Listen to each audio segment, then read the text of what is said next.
ప్రభువైన యేసుక్రీస్తు నామములో మీకందరికీ శుభములు. ఈ ఉదయకాలంలో మరోసారి మనమందరం కూడా దేవుని సన్నిధిలో చేరి ఆయన వాక్యాన్ని ధ్యానించే అవకాశాన్ని దేవుడు మనకి అనుగ్రహించినందులకు నేను దేవుణ్ణి స్తుతిస్తూ ఉన్నాను. బహుశా ఈ రోజున మరి చలి వలనో ఏమో చాలామంది రాలేదు. చాలా కుర్చీలు బెంచీలు ఖాళీలు ఉన్నాయి. మేము ప్రారంభించే సమయానికైతే ఆల్మోస్ట్ ఇదంతా ఖాళీగానే ఉంది ఈరోజు. బట్ అయినప్పటికీ మీరందరూ కూడా దేవుని సన్నిధి పట్ల వాక్యం పట్ల ఆసక్తి కలిగి వచ్చారు కనుక దేవుడు మనల్ని ఆశీర్వదించాలని నేను కోరుకుంటూ ఉన్నాను. ఈరోజు ఒక చక్కని పాట విన్నాం. క్రిస్మస్ సంతోషమే అని యేసుదాస్ గారు వారి యొక్క బృందం పాడారు. గతంలో మనం విన్న పాట అయినా అందులో సంతోషం అనే మాటని నేను ఈ రోజున తీసుకోవాలని కోరుకుంటున్నాను. చాలా సంవత్సరాల క్రితం క్రిస్మస్ సీజన్లో ఇద్దరు భార్యాభర్తలు మాట్లాడుకుంటూ ఉన్నారు. క్రిస్మస్ ఆరాధనకి వెళ్ళొచ్చారు వాళ్ళు. వెళ్ళొచ్చిన తర్వాత భార్య భర్తతో అంటుంది, ఈసారి క్రిస్మస్ నాకు సంతోషంగా లేదు అని. కారణం ఏంటి అని అడిగితే, షాపింగ్ చేయలేదు, నాకు ఈ వస్తువులు లేవు అని ఆమె చాలా కంప్లైంట్స్ చెప్పింది. చాలామంది క్రిస్మస్ సంతోషాన్ని ఈ భౌతిక సంబంధమైన వస్తువులలోనూ కార్యక్రమాలలోనూ వెతుక్కుంటూ ఉంటారు. కానీ దేవుని యొక్క వాక్యంలో మనం గమనిస్తే ఆ సంతోషానికి కారణం వేరు. ఆ సంతోషానికి కారణం వేరు. ఆ సంతోషానికి కేంద్రం యేసుక్రీస్తే. ఈ రోజున మనం 2 వాక్య భాగాలు చదివాం. లూకాసు సువార్తలో నుండి, అలాగనే యెషయా గ్రంథంలో నుండి. లూకాసు సువార్తలో చెబుతాడు, ఇదిగో ప్రజలందరికీ కలగబోవు మహా సంతోషకరమైన సువర్తమానం, సంతోషకరమైన సువర్తమానం అని చెప్పి, అది ఎక్కడుంది? బెత్లెహేములో ఉందన్నాడు. దావీదు పట్టణంలో. దావీదు పట్టణంలో ఎక్కడుంది అని అడిగితే ఆ సంతోషం యేసుక్రీస్తే అని చెప్పాడు. ఆ సంతోషం యేసుక్రీస్తే. అలానే యెషయా గ్రంథంలో ప్రవచనాన్ని మనం చదివాం. అదే ప్రవచనాన్ని యేసుక్రీస్తు కూడా తర్వాత నజరేతు గ్రామంలో, అంటే తన యొక్క స్వంత గ్రామంలో ఆయన ఆలయానికి వెళ్ళినప్పుడు అదే వచనాలు చదివాడు. అందులో కూడా మీరు గమనిస్తే, నేను వచ్చాను అని చెప్పినప్పుడు ఈ మాటలే ఉన్నాయి అక్కడ. ఓదార్పు కలిగించటానికి, ఉల్లాస వస్త్రములు ధరింపచేయటానికి, ఆనంద తైలమును అనుగ్రహించటానికి, స్తుతి వస్త్రమును ఇచ్చుటకు నేను వచ్చి తిని అని యేసుక్రీస్తుని గూర్చినటువంటి ప్రవచనం అక్కడ వ్రాయబడింది. సో అందులో చాలా మాటలు సంతోషానికి సంబంధించిన మాటలే ఉన్నాయి. సో క్రైస్తవ జీవితంలో క్రిస్మస్ పండుగలు చాలా జరుగుతూ ఉన్నప్పటికీ కూడా క్రిస్మస్ యొక్క ఆనందానికి కేంద్రమైన యేసుక్రీస్తుని చాలా వరకు విడిచిపెట్టి సంతోషాన్ని వెతుక్కుంటున్నాం మనం. క్రిస్మస్ సంతోషానికి, లేక ఒక వ్యక్తి యొక్క జీవితంలో సంతోషానికి కారణమైనటువంటి, కేంద్రమైనటువంటి యేసుక్రీస్తుని విడిచిపెట్టి రకరకాలుగా క్రిస్మస్ని సంతోషించడానికి ప్రయత్నం చేస్తున్నాం మనం. ఈ సత్యాన్ని రోజున మనం అర్థం చేసుకోవాల్సినటువంటి అవసరత ఎంతైనా ఉంది. ఎందుకంటే చాలామంది క్రైస్తవులకు కూడా క్రిస్మస్ సరిగా అర్థం కాలేదు. అందుకే భౌతిక సంబంధమైన విషయాలను గురించి, అలానే ఇహలోక సంబంధమైనటువంటి విందులు వినోదాలను గురించి ఆలోచన చేస్తూ వాటిలో సంతోషాన్ని వెతుక్కోవటానికి ప్రయత్నం చేస్తారు. అవి దొరకకపోతే చాలా విచారంగా ఉంటారు. ఈసారి క్రిస్మస్ ఏం బాగలేదండి అని చెప్తారన్నమాట. దీని యొక్క పరిస్థితులకు కానీ, భౌతిక వస్తువులకు కానీ క్రిస్మస్ ఆనందాన్ని మనం ముడిపెట్టకూడదు. యేసుక్రీస్తుతోనే ముడిపెట్టాల. ఈ విషయాన్ని గురించి ఆలోచన చేస్తూ ఉన్నప్పుడు దేవుని వాక్యంలో చాలా విషయాలు ఈ సంతోషాన్ని గురించి చాలా కీలకంగా మాట్లాడుతూ ఉండడాన్ని నేను గమనించాను. నా వరకు నేను ఆలోచన చేస్తే నా జీవితంలో కూడా నేను యేసుక్రీస్తుని అంగీకరించినప్పటికీ నా జీవితానికి కేంద్రమైనటువంటి లేక నా జీవిత సంతోషానికి కేంద్రమైనటువంటి యేసుక్రీస్తుని నేను సరిగా గ్రహించలేదు. అందువలన క్రైస్తవునిగా వేరే వేరే విషయాలలో ఆనందాన్ని వెతికాను, అన్వేషించాను. యేసుక్రీస్తు నాకు తెలుసు, వాక్యం తెలుసు, క్రైస్తవ మర్యాదలన్నీ తెలుసు. కానీ సంతోషాన్ని గురించి ఆలోచన చేసినప్పుడు వేరే విషయాల గురించి ఆలోచించాను. కానీ దేవుని యొక్క వాక్యం చాలా వేరుగా మాట్లాడుతూ ఉంది. సంతోషం, ఆనందం అనే ఈ రెండు మాటలు మనం ఇంటర్చేంజబుల్లీ వాడుతూ ఉంటాం. అంటే ఆ మాట ఈ మాట వాడుతూ ఉంటాం. కానీ రెండింటికి చాలా తేడా ఉందని మనం భాషను మనం కొంచెం విశ్లేషిస్తే మనకు అర్థమవుతుంది. ఈ రెండు మాటలు నిజానికి తెలుగు మాటలు కావు, సంస్కృత మాటలు. ఈ రెండు మాటలకేని తేడా ఒకటి ఉంది. ఏంటంటే ఒకటి తాత్కాలికమైంది, ఇంకొకటి శాశ్వతమైంది. సంతోషాన్ని గురించి మాట్లాడుతూ ఉండేటప్పుడు అది తాత్కాలికమైంది అని చెప్తూ ఉంటారు. ఆనందాన్ని గురించి మాట్లాడుతూ ఉండేటప్పుడు అది శాశ్వతమైంది అని చెప్తారు. కానీ యాక్చువల్గా మనం ఈ డిఫరెన్స్ని పెద్దగా గుర్తించం. దాన్ని ఇలా ఎప్పుడైనా ఈ పదాలను గురించి ప్రత్యేకంగా వివరించాల్సిన సందర్భం వస్తేనే కానీ ఇవి రెండు వేరు అని మనం చెప్పం. అలాగనే హ్యాపీనెస్ అండ్ జాయ్ వాటిని గురించి కూడా అలాగనే మనం ఆలోచన చేస్తాం. కానీ ఈ రోజున ఈ పదాల సంగతి ఎలాగున్నా తాత్కాలికమైనటువంటిది అలాగనే శాశ్వతమైనది, ఇవి రెండు చాలా వేరు. హ్యాపీనెస్ లేక సంతోషం అనేది బయట నుండి వచ్చేది. అంటే మన చుట్టూ ఉన్న పరిస్థితులను బట్టి మనకి వచ్చేటువంటి ఒక విధమైన సంతృప్తి, ఒక సంతోషం. అంటే నా చుట్టూ ఉన్న పరిస్థితులన్నీ సంతోషకరంగా ఉంటే నేను సంతోషంగా ఉంటాను. ఒకవేళ నా చుట్టూ ఉన్న పరిస్థితులన్నీ అంత ఆశాజనకంగా కనిపించకపోతే నేను ఇమ్మీడియట్గా నా యొక్క సంతోషం అంతా కూడా ఆవిరైపోతుంది. అలాగనే మరొక సంగతి, చాలా అల్పమైనటువంటి విషయాలు, ఉదాహరణకి మంచి భోజనం దొరికింది, చాలా సంతోషిస్తాను. కానీ అది ఎక్కువసేపు ఉండదు. ఆ భోజనం అయిపోయిన తర్వాత మరలా ఆ సంతోషం ఆవిరైపోతుంది. ఒక సినిమా చూస్తున్నాను, ఓకే, అది చూస్తూ ఉన్నంతసేపు సంతోషంగా ఉంటుంది. ఆ తర్వాత అది గతించిపోతుంది. ఇంకో ఏదో నాకు ఇష్టమైన పని చేస్తున్నాను, అది జరుగుతూ ఉన్నంతసేపు సంతోషంగా అనిపిస్తుంది. ఆ తర్వాత అది వెంటనే ఆవిరైపోతుంది. ఇలాంటివి చాలా ఉన్నాయి.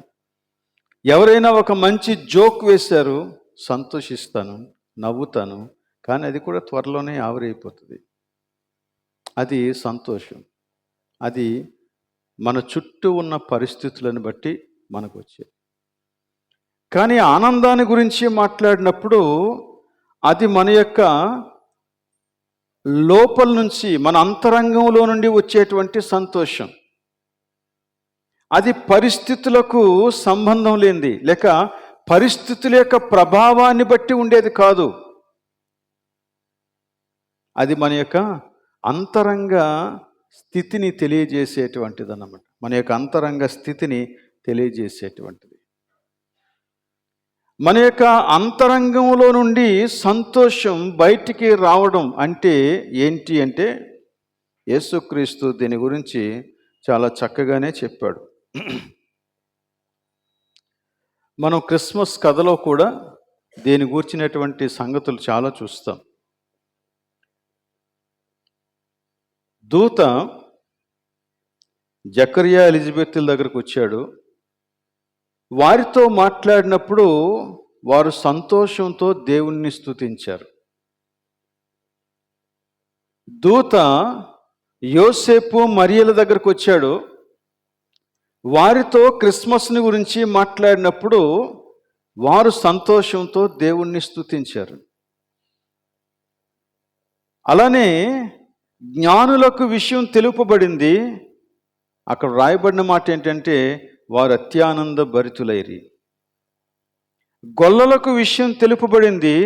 వారు కూడా సంతోషంతో వెంటనే బయలుదేరి వచ్చి యేసుక్రీస్తుని చూసి చాలా సంతోషంగా దేవుని స్తుతిస్తూ విషయాలను చాటుకుంటూ మరి బయటికి వెళ్ళారు.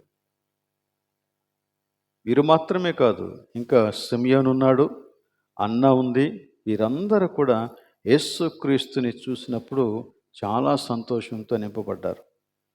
ఆ సంతోషం వారి యొక్క జీవన పరిస్థితులన్నింటినీ అధిగమించినంతటి సంతోషం.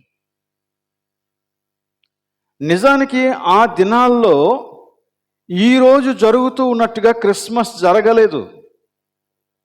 వారు ఎన్నో కష్టాలు అనుభవించాల్సి వచ్చింది, ఎన్నో శ్రమలు అనుభవించాల్సి వచ్చింది, కొన్నిసార్లు నిందలు అనుభవించాల్సి వచ్చింది, కొన్నిసార్లు అనుమానించేటువంటి వారు కూడా వారి చుట్టూ ఉన్నారు.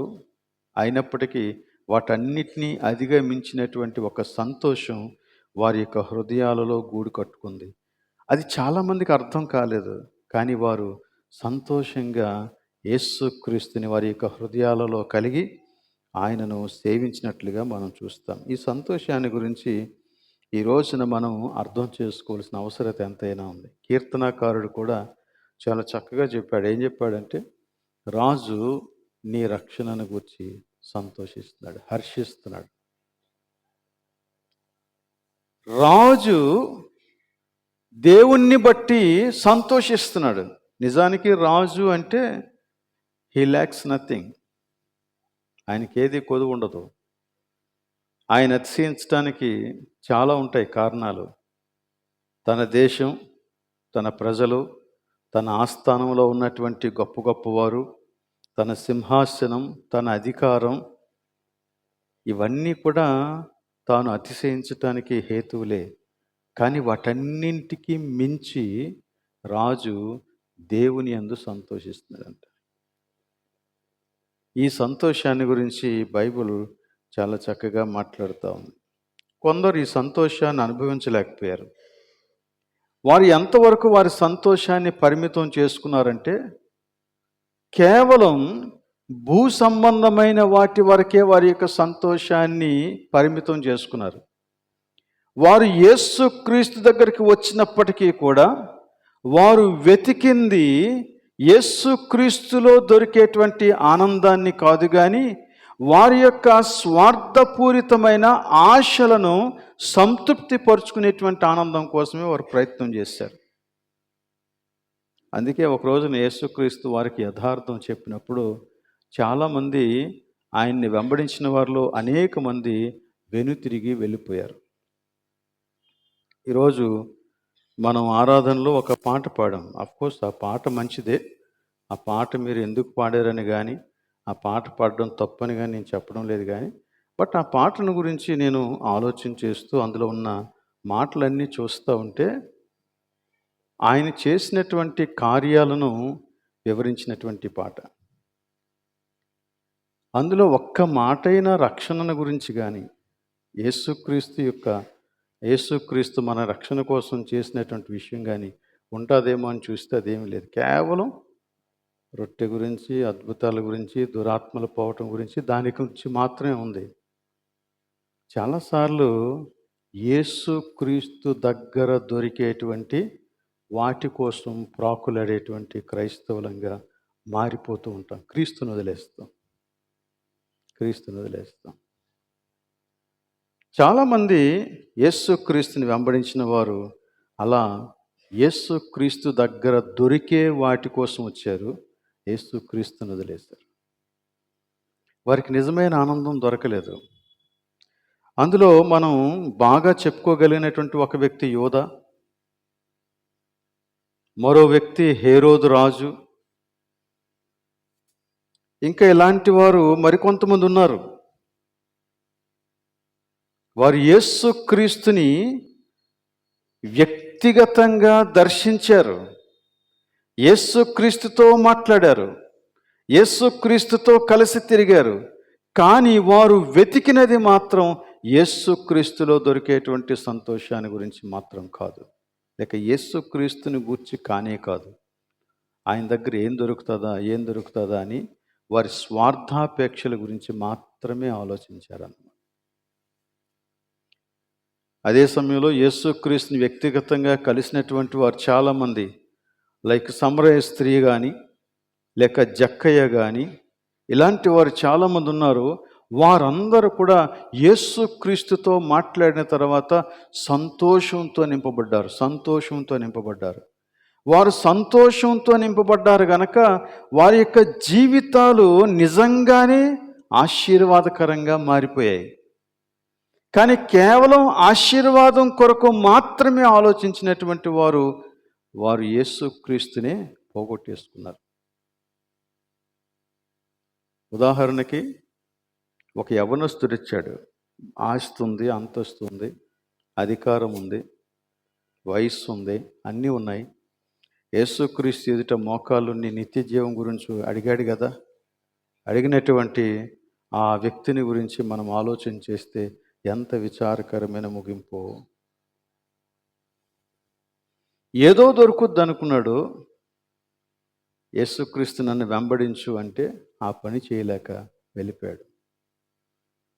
సో కొన్నిసార్లు క్రైస్తవ జీవితాలు కూడా అలా మారిపోయేటువంటి అవకాశం ఉంది. ఒక 2 వచ్చిన భాగాలను మీకు చూపించాలని ఆశపడుతూ ఉన్నాను.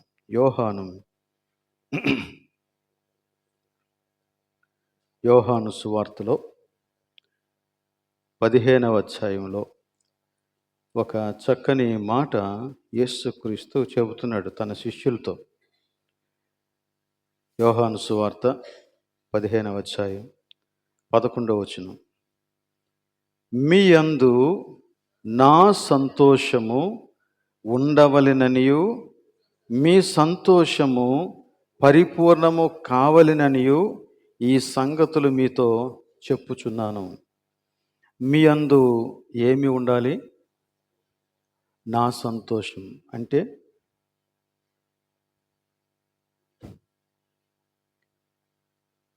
మీ సంతోషానికి కారణం నేనే కావాలి. మీ యందు నా సంతోషం ఉండాలి అనగా మీ సంతోషానికి కేంద్రం నేనే కావాలి. మీ సంతోషానికి కేంద్రం నేనైతేనే మీ సంతోషం పరిపూర్ణమైనదిగా ఉంటుంది. ఇంకా దేనికోసం నువ్వు చూడవు, యేసుక్రీస్తుని నిజంగా ఎరిగిన వ్యక్తివైతే. కీర్తనకారుడు కూడా అలాంటి మాట చెప్తాడు కదా, యెహోవా నా కాపరి, నాకు ఐ షల్ నాట్ వాంట్. నాకేది కొదువు ఉండదు, దేవుడు నాకుంటే చాలు. ఇలాంటి ఒక సంతోష అనుభవంలోనికి యేసుక్రీస్తు తన దగ్గరకు వచ్చిన వారిని నడిపించాలని కోరుకుంటున్నాడు. మీకు పరిపూర్ణమైన సంతోషం కావాలంటే, అంటే ఈ సంతోషం ఎలాంటిదంటే, ఇక ఏ రీతిగా కూడా, ఏ విషయంలో కూడా మనం దేవుని దగ్గర కంప్లైంట్ చేయం, అలాగనే మనుషుల దగ్గర కంప్లైంట్ చేయం. ఏ స్థితి ఉంటే ఆ స్థితిలోనే సంతృప్తిగా మన యొక్క జీవితాన్ని కొనసాగిస్తాం. ఇలాంటి ఒక సంతోషకరమైనటువంటి జీవితాన్ని గురించి మాట్లాడుతూ ఉన్నాడు. ఇలాంటి సంతోషమే గనక క్రైస్తవులు అనుభవిస్తే వారి యొక్క జీవన పరిస్థితులన్నీ మారిపోతాయి. ఆది సంఘంలో మనం గమనిస్తే యేసుక్రీస్తునందు విశ్వాసం ఉంచినటువంటి వారందరిలో కూడా ఈ సంతోషం ప్రస్ఫుటంగా కనిపించినట్టు మనం చూస్తాం. అపోస్తుల కార్యాలలో మనం గమనిస్తే ఆది సంఘం నిష్కపటమైన హృదయముతో ఆనందముతో వారు సహవాసం చేసినట్లుగా, ఆహారం పుచ్చుకున్నట్లుగా మనం గమనిస్తాం. అంతటి సహవాసం, అంతటి నిస్వార్థమైన జీవితం, అసలు స్వార్థాపేక్ష కనపరచని జీవితం, అంత చక్కని సహవాసం వారికి ఎలా లభించిందంటే they were so satisfied with Jesus. ఇక అంతకు మించిన సంతృప్తి, సంతోషం వారికి ఇంకొకటి లేదు. అసలు వారు ఆ విధంగా కలిసి రావటానికి కారణమే యేసుక్రీస్తు. వారు అలా ఒకరిని గురించి ఒకరు పట్టించుకోవటానికి కారణం యేసుక్రీస్తు. వారి యొక్క సహవాసానికి కేంద్రం యేసుక్రీస్తే. వారి సహవాసానికి కేంద్రం యేసుక్రీస్తు ఎలాగయ్యాడంటే వారి వ్యక్తిగత జీవితాలలో ఆ యేసుక్రీస్తుని కేంద్రంగా చేసుకొని ఆయనలో సంతోషించడం వారు ఏంటో తెలుసుకున్నారు. ఇలా మనం చూస్తే చాలా విషయాలు బైబిల్లో కనపడతాయి. చూడండి ఇంకొక మాట, యోహాను సువార్తలోనే 17వ అధ్యాయంలో 13వ వచనాన్ని గమనించండి. 13వ వచనం, నేను నీ యొద్దకు వచ్చుచున్నాను, నా సంతోషము వారి యందు పరిపూర్ణమగునట్లు లోకమందు ఈ మాట చెప్పుచూ ఉన్నాను. నువ్వు యేసుక్రీస్తుని ఎరిగినటువంటి దినాలలో సంతోషాన్ని నువ్వు అనుభవించావు. ఇప్పుడు ఆ సంతోషం సంపూర్ణం కావాలి, పరిపూర్ణం కావాలి అంటే ఆ యేసుక్రీస్తుని ఇంకా ఇంకా నీ వ్యక్తిగతంగా సంపూర్ణంగా తెలుసుకోవాలా. సో పరిపూర్ణత, క్రీస్తులో పరిపూర్ణత, క్రీస్తులో పరిపూర్ణమైనటువంటి సంతోషాన్ని కలిగి ఉండడాన్ని గురించి మాట్లాడుతున్నాడు. అలానే 16వ అధ్యాయంలో చూడండి 24వ వచనం ఇలా ఉంది, ఇది వరకు మీరేమియు నా పేరట అడగలేదు, మీ సంతోషము పరిపూర్ణమగునట్లు అడుగుడి మీకు దొరుకును. ఏమడగమన్నాడు? ఓకే, ఇప్పుడు మనం ఇందాక చూసినటువంటి వాక్య భాగాల వెలుగులో మీ సంతోషము పరిపూర్ణమగునట్లు అడుగుడి అంటే అర్థం ఏంటి? ఆ క్రీస్తులో ఉన్నటువంటి సంతోషాన్ని పూర్తి స్థాయిలో అనుభవించేటువంటి విషయాన్ని నువ్వు దేవుని దగ్గర అడగాల. దీన్ని చాలాసార్లు మనం ఎలాగ అర్థం చేసుకున్నామంటే నువ్వు అడిగినవి దేవుడు నీకు ఇస్తాడు గనక నీకు సంతోషం ఉంటుంది అని అర్థం చేసుకున్నాం. కానీ ఇక్కడ పరిపూర్ణమైనటువంటి సంతోషాన్ని గురించి మాట్లాడినప్పుడు నువ్వు క్రీస్తులో ఎదగాల్సినటువంటి స్థితిని గురించి మాట్లాడుతున్నాడు. యేసుక్రీస్తుని ఇంకా ఇంకా సంతోషంగా అనుభవించేటువంటి ఒక స్థితిని గురించి మాట్లాడుతున్నాడు. అందుకే పౌలు అంటాడు, నేను క్రీస్తును ఎరుగు నిమిత్తము అంటాడు. నేను క్రీస్తును ఇంకా ఇంకా ఇంకా పరిపూర్ణంగా ఎరగాలి అని మాట్లాడు. కనుక ఇలాంటి సంతోషాన్ని గురించి దేవుని యొక్క వాక్యం చాలా ఎక్కువగా మాట్లాడింది. చూడండి, యోహాను తన యొక్క పత్రికలో కూడా ఇదే మాట చెప్తాడు. యోహాను మొదటి పత్రిక మొదటి అధ్యాయం 4వ వచనంలో ఇలా ఉంది: మన సంతోషము పరిపూర్ణమౌటకై మేమీ సంగతులను వ్రాయుచున్నాము. ఏ సంగతులవి? ఏ సంగతులు వ్రాస్తూ ఉన్నాడు? ఆ ముందు వచనాలు చదివితే మేమేది విన్నామో, ఏది చూచామో, దేనిని మా చేతులు తాకి చూచెనో, మేము దేనిని నిదానించి కనుగొన్నామో ఆ విషయం అన్నాడు. ఆ విషయం ఏంటి? యేసుక్రీస్తే. యేసుక్రీస్తుని గూర్చినటువంటి సంగతులు మీకు ఇంతగా వ్రాయటానికి నేను పూనుకున్నాను. కారణం ఏంటంటే మీ సంతోషం పరిపూర్ణము కావాలి.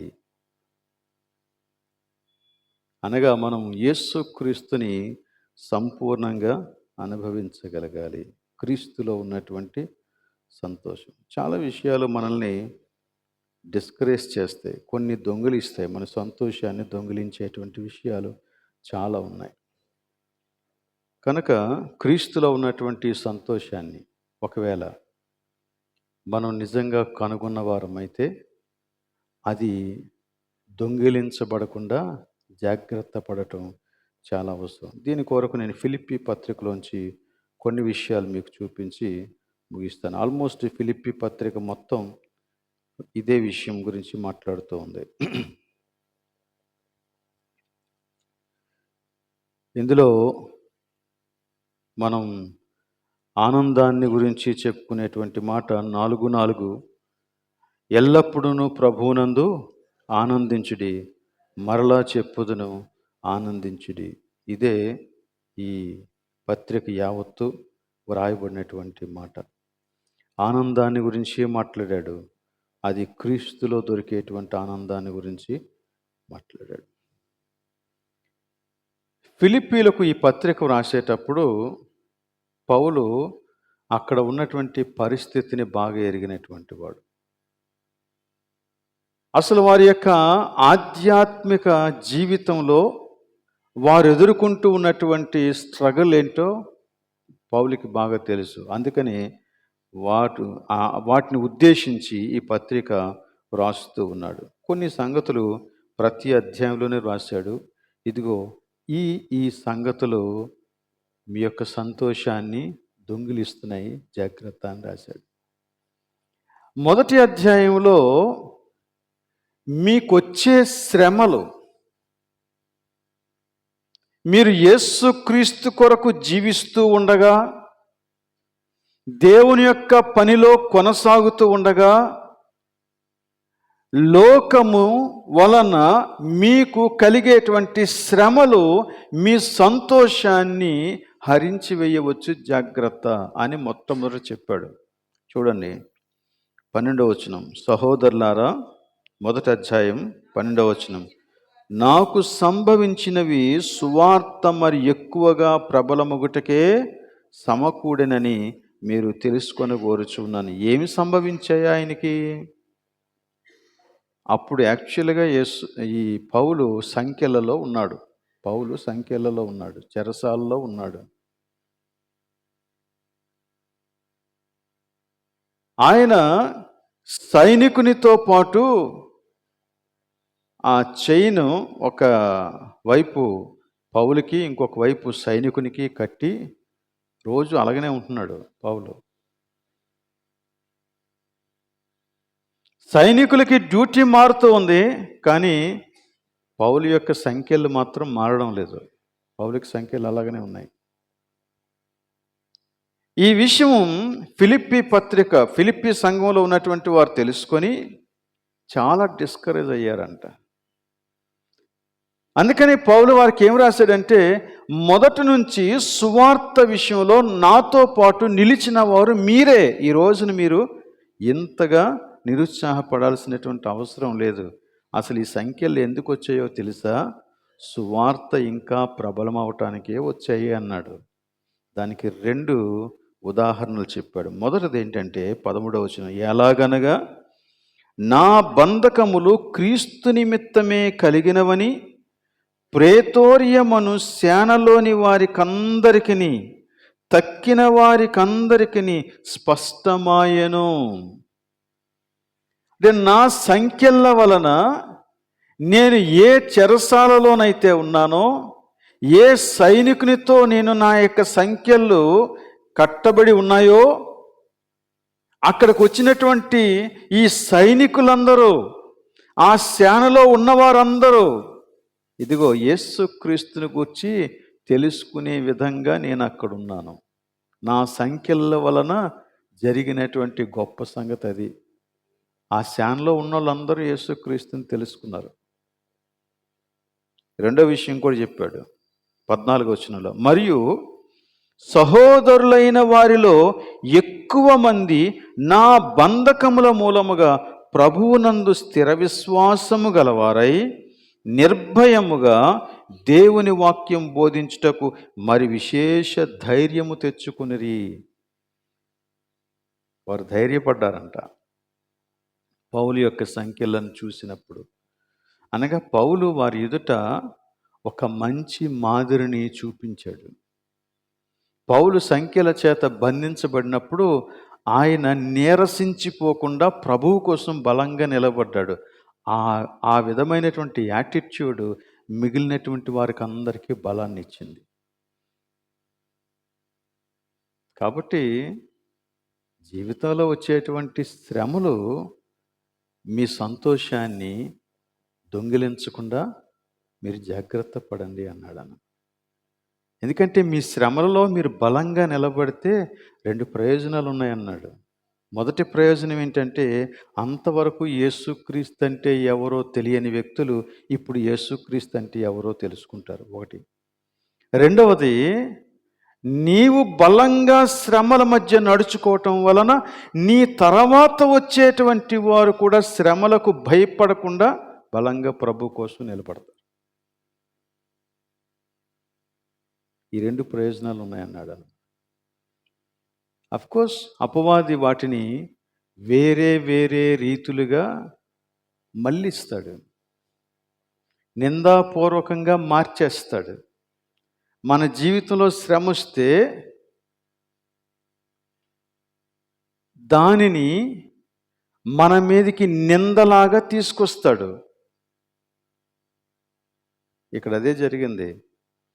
కొందరంట పౌలు యొక్క ఈ సంఖ్యలను ఆధారంగా చేసుకొని 15వ వచనంలో, కొందరు అసూయ చేతను కలహ బుద్ధి చేతను మరికొందరు మంచి బుద్ధి చేతను క్రీస్తుని ప్రకటించుచున్నారు. వారైతే నా బంధకములతో కూడా నాకు శ్రమ తోడు చేయవలనని తలంచుకొని శుద్ధ మనస్సుతో కాక కక్షతో క్రీస్తును ప్రకటించుచు ఉన్నారు.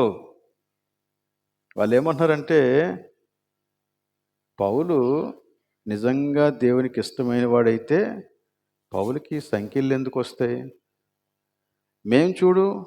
మేము దేవునికి ఇష్టమైన వారం కాబట్టి మాకు సంఖ్యలు లేవు, మేము బయట ఉన్నాం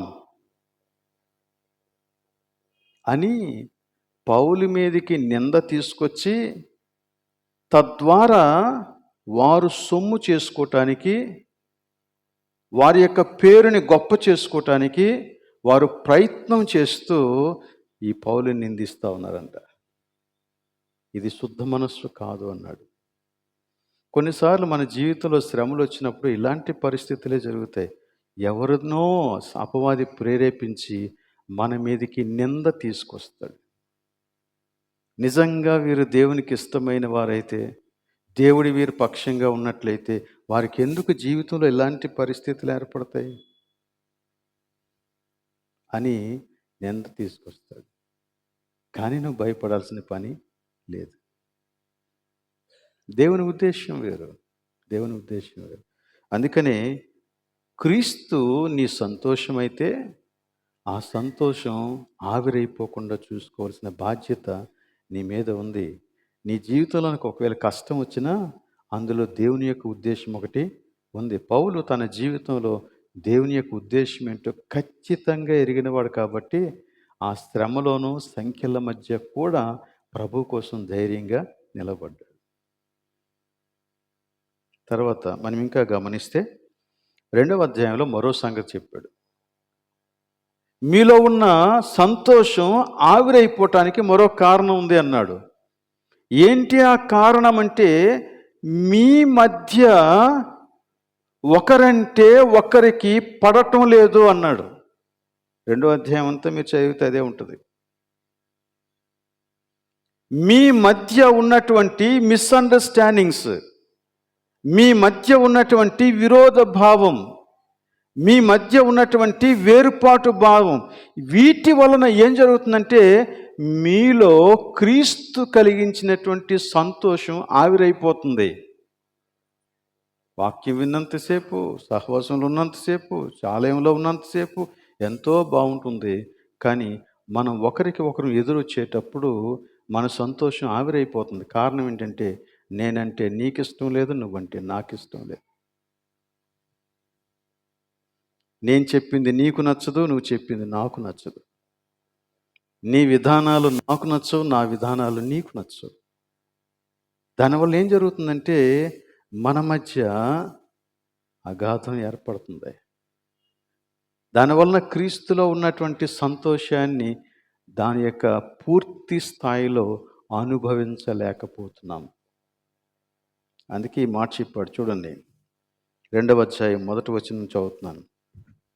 కావున క్రీస్తునందు ఏ హెచ్చరిక అయినను, ప్రేమ వలన ఆదరణ అయినను, ఆత్మయందు సహవాసమైనను, దయారసమైనను, వాత్సల్యమైనను ఉన్న ఎడల మీరు ఏక మనస్కులగునట్లుగా ఏక ప్రేమ కలిగి ఏక భావము గలవారుగా ఉండి ఒక్క దాని యందే మనస్సు నుంచుచు నా సంతోషమును సంపూర్ణము చేయుడి. సంతోషం సంపూర్ణంగా అనుభవించలేకపోవటానికి కారణం వారి మధ్య ఉన్నటువంటి విరోధ భావం, వారి మధ్య ఉన్నటువంటి భేదాలు. దీన్ని ఎలా కాపాడుకోవాలో చెప్పాడు ఇక్కడ. 2 విషయాలు చెప్పాడు. మొదటి విషయం ఏం చెప్పాడంటే, క్రీస్తు యేసుకు కలిగిన మనస్సును మీరు కలిగి ఉండండి అన్నాడు. అలా ఉంటేనే తప్ప ఆ సంతోషాన్ని నువ్వు భద్రపరుచుకోలేవు, కాపాడుకోలేవు. క్రీస్తు యేసునకు కలిగిన మనస్సేంటి అని అడిగితే, ఆయన దేవునితో సమానముగా ఉండుట విడిచిపెట్టకూడని భాగ్యమని ఎంచుకొనలేదు, కానీ దాన్ని విడిచిపెట్టేసి మన మధ్యకు వచ్చేసాడంట.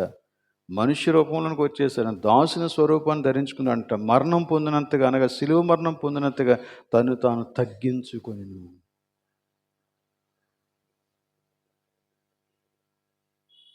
సో మన మధ్య ఉన్నటువంటి మిస్అండర్స్టాండింగ్స్, భేదాభిప్రాయాలు, ఈ వేర్పాట్లు అన్నీ పోవాలంటే, కక్షలు అన్నీ పోవాలంటే తగ్గించుకోవటం నేర్చుకోవాలన్నాడు.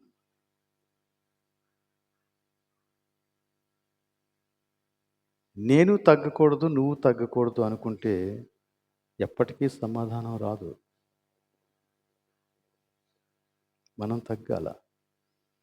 కొన్నిసార్లు నేను రైట్ అయినా తగ్గాల.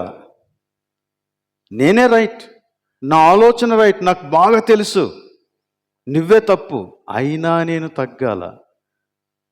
కారణం ఏంటంటే ఆ సమయంలో అవతల వ్యక్తి హై పిచ్లో ఉన్నాడు, ఎమోషన్స్లో.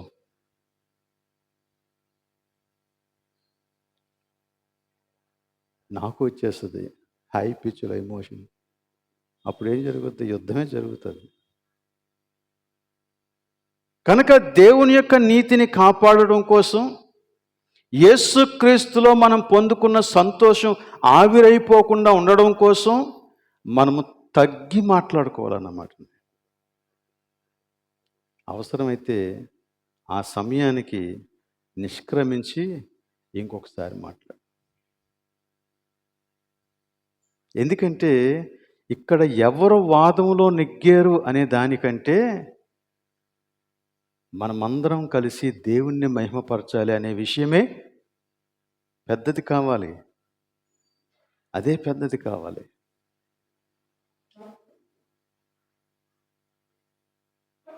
కేవలం నెగ్గడమే మన యొక్క ఉద్దేశం అయితే దానికి బోలెడు మార్గాలు ఉన్నాయి. బోలెడు మార్గాలు ఉన్నాయి. కానీ మనమందరం కలిసి ప్రభు యొక్క నామాన్ని పైకి ఎత్తడంలోనే ఆ నిజమైనటువంటి ఆనందాన్ని మనం పొందుతాము. ఇది మనం నేర్చుకోవాల్సినటువంటి విషయం అండి. క్రీస్తే నా సంతోషం అని చెప్పినప్పుడు ఆ క్రీస్తు యొక్క నామానికి అవమానం కలిగించేటువంటి ఏ ప్రవర్తనైనా నేను ఇష్టపడకూడదు. అంతే కదా. నాకు అది సంతోషం లేక నాకు అది ఇష్టం. నేను దానిని అన్నిటికంటే ఎక్కువగా ఇష్టపడుతున్నాను, అందులోనే నాకు సంతృప్తి ఉంది అన్నప్పుడు ఏ రీతిగానైనా నేను దాన్ని కాపాడుకుంటాను. మరి యేసుక్రీస్తే నా సంతోషమైతే, ఆయనే నాకు అల్టిమేట్ జాయ్ అయితే, మరి ఆయన నామానికి అవమానం కలిగించేటువంటి ఏ ప్రవర్తననైనా నేను ఎలా ఎంటర్టైన్ చేయగలను? సో అంచేత మనం ప్రభువు కోసం ఖచ్చితంగా కొన్ని విధానాలు, కొన్ని ఆవేశాలు మానేసుకోవాలి. అప్పుడే ఆ సంతోషం పరిపూర్ణంగా మనలో ఉంటుంది. చూడండి, పౌలు ఏమంటాడో మొదటి అధ్యాయంలో 21వ వచనంలో, నా మట్టుకైతే నేను ఒకటే నిర్ణయించుకున్నాను. ఏంటి? బ్రతుకుట క్రీస్తే, చావైతే దట్స్ ఆల్. నేను బ్రతికితే క్రీస్తు కోసమే బ్రతుకుతాను. ఎందుకు? నా సంతోషం అదే. నా సంతోషం అదే. ఒకవేళ చనిపోయినా నా చావులో కూడా దేవునికి మహిమ కలగాలి. ఆ ముందు మాట అదే చెప్తాడు. చావు మూలముగానైనను సరే, బ్రతికి ఉన్నా సరే, అంటే బ్రతుకు మూలముగానైనను సరే, నా శరీరమందు ఆయన ఘనపరచబడాలి.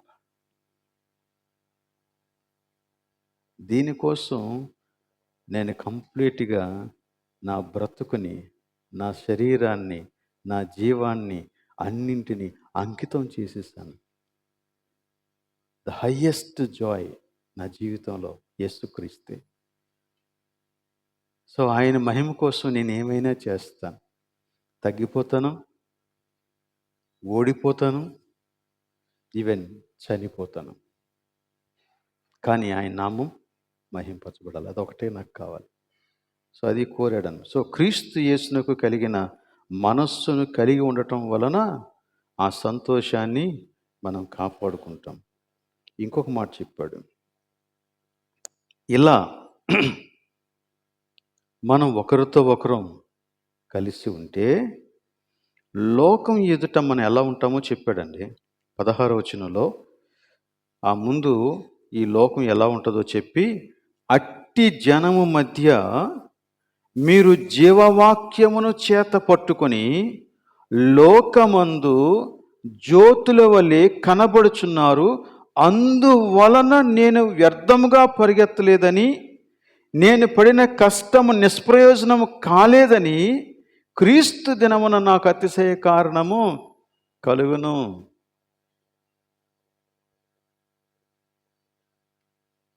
కనుక ఈ క్రీస్తు అనే ఈ సంతోషాన్ని కాపాడుకోవడానికి మనం తగ్గిపోవాలా. అలా తగ్గిపోతే మనల్ని మనం క్రీస్తులో కాపాడుకుంటాం, ఆ సంతోషంలో మనం కొనసాగుతాం. అలాగనే మనల్ని చూసేటువంటి లోకానికి క్రీస్తు కరెక్ట్గా అర్థమవుతాడు అన్నమాట.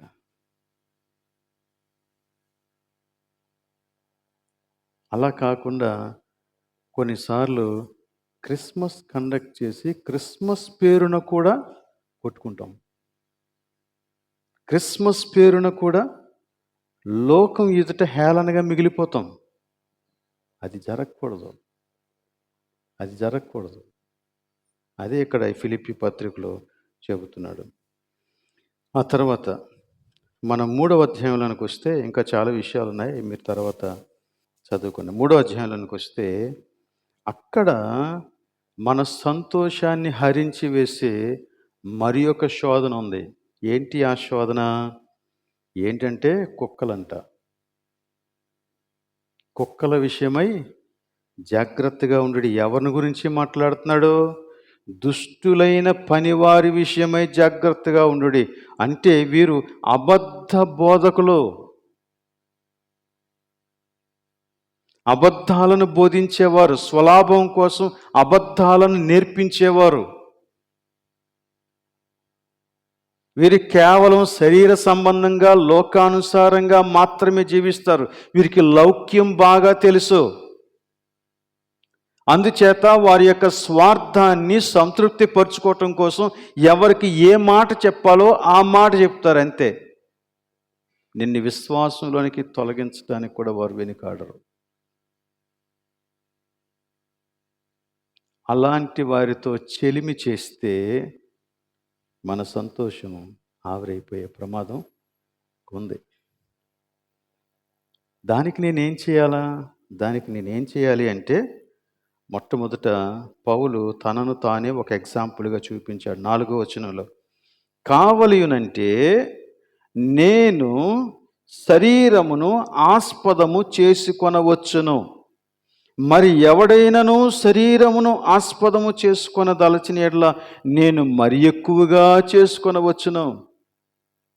ఇక్కడ శరీరమును ఆస్పదము చేసుకొనవచ్చును అని చెప్పినప్పుడు, నేను గనక నా వంశాన్ని గురించి, నా హోదాను గురించి, నా యొక్క ప్రివిలేజెస్ గురించి, నా యొక్క చదువు గురించి, నేను అతిశయించాల్సినటువంటి ఈ లోక సంబంధమైన వాటన్నిటిని గురించి నేను మాట్లాడదలిస్తే అందరికంటే నేను ఎక్కువ మాట్లాడగలను అంటున్నాడు. కానీ నేను వాటన్నిటినీ పెంటతో సమానంగా ఏం చేసుకున్నాను. ఎవరైతే శరీర సంబంధంగా ఆలోచిస్తారో, ఎవరైతే లోకానుసారంగా ఆలోచిస్తారో వారే ఎక్కువ శాతం ఇలాంటి అబద్ధ బోధలకు లొంగిపోతారు. క్రీస్తుని మహిమపరచాలని కోరుకునేవారు ఈ ఉచ్చులోంచి తప్పించుకుంటారు. అందుకే అన్నాడు, శరీరాన్ని ఆస్పదం చేసుకోవద్దు అన్నాడు. First thing. రెండోది ఏమన్నాడంటే,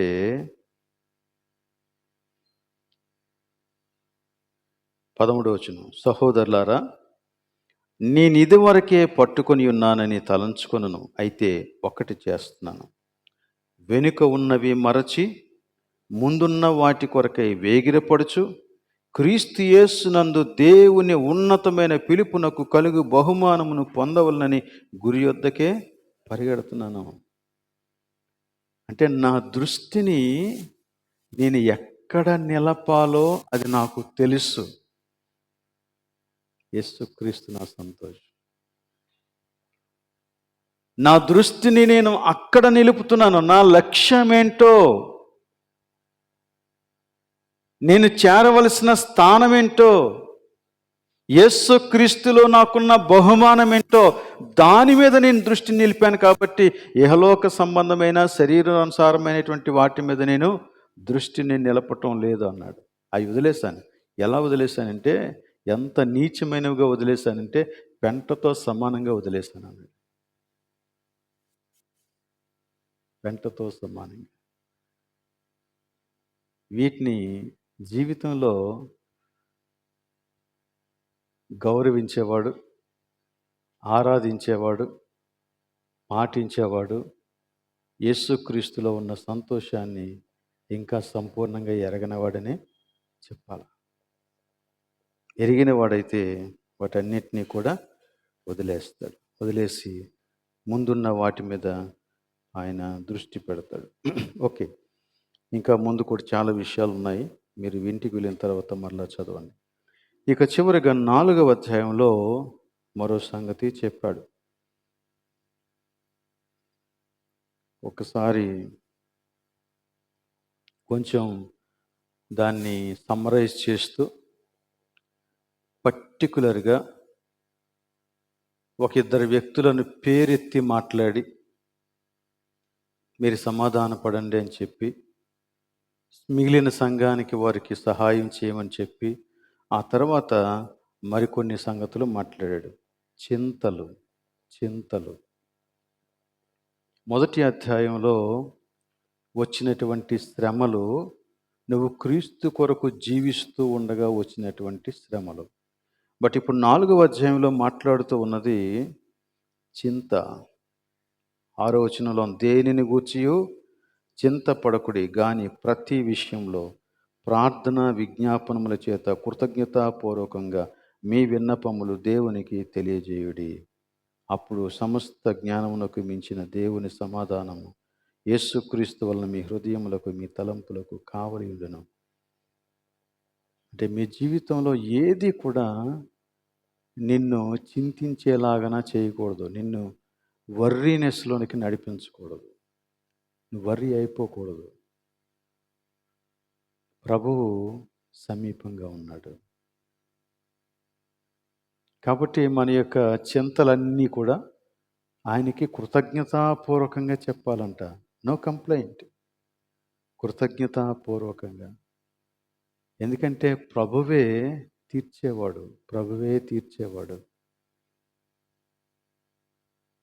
ఇందాక పాడిన పాట అదే చెప్తుంది. ప్రభువే తీర్చువాడు, నువ్వు నాకు అనుగ్రహించువాడవు, నువ్వు నాకు అనుగ్రహించువాడు. కాబట్టి ఆయన వైపుకే చూడాలి. మన జీవితంలో ఏ అవసరత ఉన్నా ఆయన వైపుకే చూడాలి. నిజమే, కొన్నిసార్లు జీవితంలో మనకు కలిగేటువంటి కొన్ని అవసరాలు తీర్చుకోవటం కోసం ఏదైనా చేసేయాలనిపిస్తుంది ఒక్కోసారి. కానీ control yourself. You are with the Lord and God is with you. నువ్వు దేవుణ్ణి అంగీకరించావు, దేవుడు నీతో ఉన్నాడు. ఆ సంతోషం ఆవిరైపోకూడదు, మాయమైపోకూడదు. ఆ సంతోషం నీతో నిలవాలి అంటే ప్రభువుకి కృతజ్ఞతాపూర్వకంగా తెలియచేయ అన్నాడు. తర్వాత ఇంకొక మాట చెప్పాడు 8-9 వచనాలలో, ఇన్ కేస్ ఒకవేళ మీరు ఏ విషయంలోనైనా అతిశయించాలంటే ఏ విషయంలో అతిశయించాలో చెప్పాడు. మీరు ఏ విషయంలోనైనా అతిశయించాలంటే ఏ విషయంలో అతిశయించాలో చాలా క్లియర్గా చెప్పేశాడు. నీ మనస్సు వేటి మీద నువ్వు పెట్టుకోవాలో చెప్పాడు. చూడండి 8వ వచనంలో, మెట్టుకు సహోదరులారా, ఏ యోగ్యత అయినను మెప్పైనను ఉండిన యెడల ఏవి సత్యమైనవో, ఏవి మాన్యమైనవో, ఏవి న్యాయమైనవో, ఏవి పవిత్రమైనవో, ఏవి రమ్యమైనవో, ఏవి ఖ్యాతి గలవో వాటి మీద ధ్యానముంచుకొనుడి. ధ్యానము అంటే మీ ఆలోచనలలో నిరంతరం కనపడాల్సినటువంటి విషయాలు ఇవి. ఊరికనే ప్రతి చిన్నదానికి లొంగిపోవద్దు. ఏది నిజంగా దేవుని యొక్క దృష్టిలో ఘనమైందో దాని మీదే దృష్టి నిలుపు అన్నాడు. ఆ తర్వాత మనం 10 నుండి క్రిందకు చూస్తే అక్కడ పౌలు తన యొక్క స్థితిని గురించి మాట్లాడుతూ, నేను నా జీవితంలో యేసుక్రీస్తుని నా జీవితానికి కేంద్రంగా చేసుకున్నాను గనక, ఆయనలో నేను సంతోషించగలుగుతూ ఉన్నాను గనక, నా జీవితంలో వచ్చే ఏ పరిస్థితి కూడా నన్ను జయించలేదు అని చెప్పాడండి. ఎలా చెప్పాడు చూడండి, చాలా అద్భుతంగా చెప్పాడు ఆ మాటలు ఇక్కడ 11వ వచనంలో. నాకు కొదువ కలిగినందున నేను ఇలాగూ చెప్పుటలేదు. నేను ఏ స్థితిలో ఉన్ననో ఆ స్థితిలో సంతృప్తి కలిగి ఉండ నేర్చుకుని ఉన్నాను. ఏ స్థితిని గురించి మాట్లాడుతున్నాడు?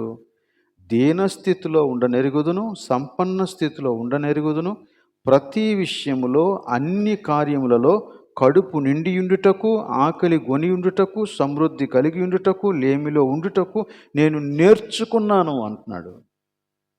నన్ను బలపరచువాని అందే నేను సమస్తమును చేయగలను.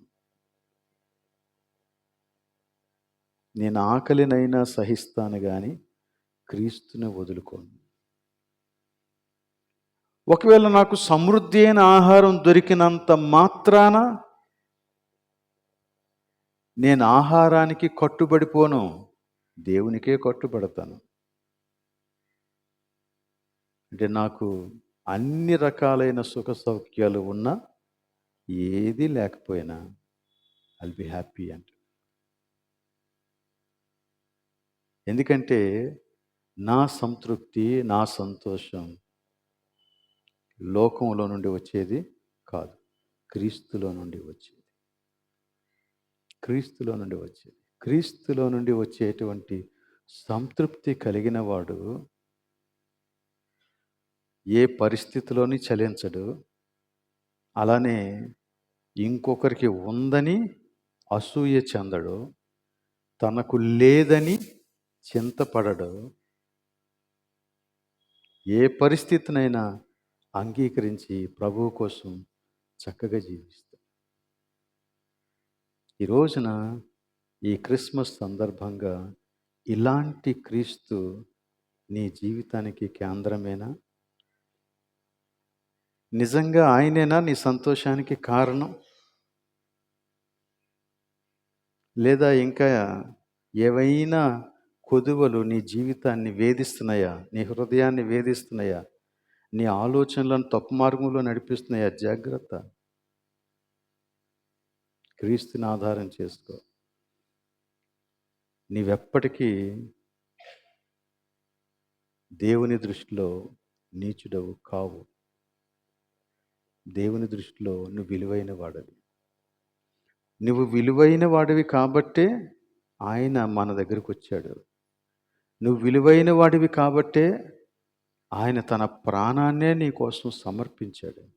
నువ్వు విలువైన వాడివి కాబట్టే ఆయన నిన్ను పట్టించుకొని నీకోసం సమస్త ఏర్పాట్లు చేశాడు. కాబట్టి మనం ఎట్టి పరిస్థితుల్లోనూ చింతకు గురి కాకూడదు. కానీ క్రీస్తు యొక్క సంతోషాన్ని, క్రీస్తులో మనకు దొరికే ఆనందాన్ని సంపూర్ణ స్థాయిలో అనుభవించాలి. అట్టి కృప దేవుడు మనకి దయచేయునుగాక. ప్రార్థన చేద్దాం. మమ్ములను అతిమికిలిగా ప్రేమించుచు ఉన్న మా ప్రభువా, నీకు స్తోత్రములు.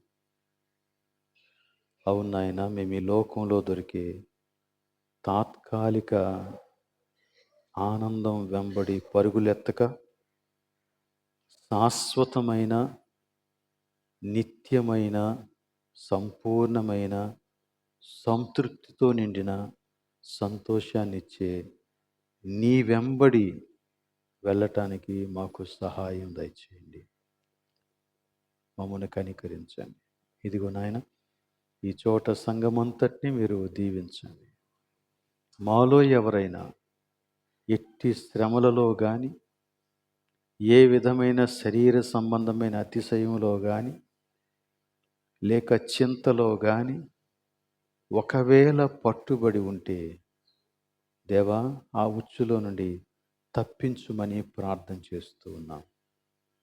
మేము కేవలము నీ వారిగా ఒకరితో ఒకరము కలిసి నీవు మాకిచ్చిన దానిని ఒకరితో ఒకరు పంచుకుంటూ సంతోషాన్ని పరిపూర్ణంగా అనుభవించగలిగే కృప మాకు దయచేస్తావని నమ్ముతూ యేసు నామములో అడుగుచూ ఉన్నాం తండ్రి. ఆమేన్.